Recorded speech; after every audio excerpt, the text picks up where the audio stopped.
Fund of funds, FOFs, structures offer investors diversified exposure to private markets, but they also introduce complexity in performance measurement.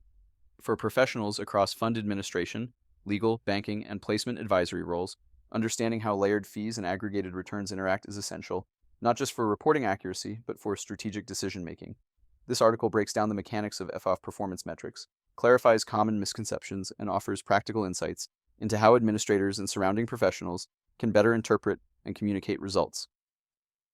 The fee stack, where performance gets diluted. At the heart of FOF performance complexity is the fee layering effect.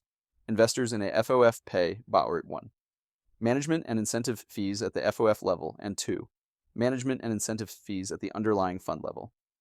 This double layer of fees can significantly dilute net returns, especially when underlying funds perform well and trigger carry.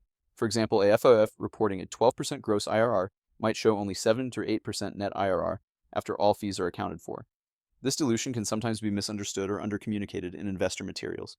Key takeaway: fee transparency is not just a regulatory concern, it's a strategic imperative. Administrators should ensure that fee disclosures are clearly separated by layer and that net-to-investor returns are contextualized accordingly. Aggregated returns, apples, oranges, and weighted averages. FOFs typically invest in a mix of fund vintages, strategies, and geographies. Aggregating performance across these dimensions introduces challenges.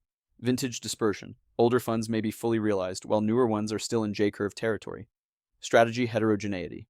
Buyout, venture, credit, and secondaries behave differently across cycles. Currency and timing effects.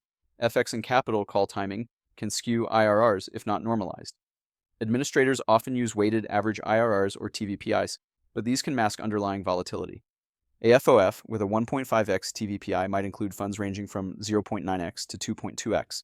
Without proper stratification, performance reporting can mislead stakeholders.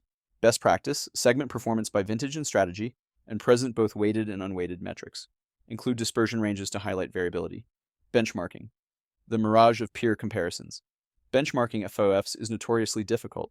Unlike direct funds, FOFs don't have standardized peer sets. Public benchmarks, e.g. Cambridge Associates Burgess, often lack granularity at the FOF level, and custom benchmarks require access to underlying fund data that may not be available. Alternative approach: use internal benchmarks based on historical FOF vintages or construct synthetic benchmarks using weighted averages of underlying fund strategies. While imperfect, these offer more relevant context than broad market indices. Final thoughts: fund of funds performance metrics are more than just numbers, they're layered narratives.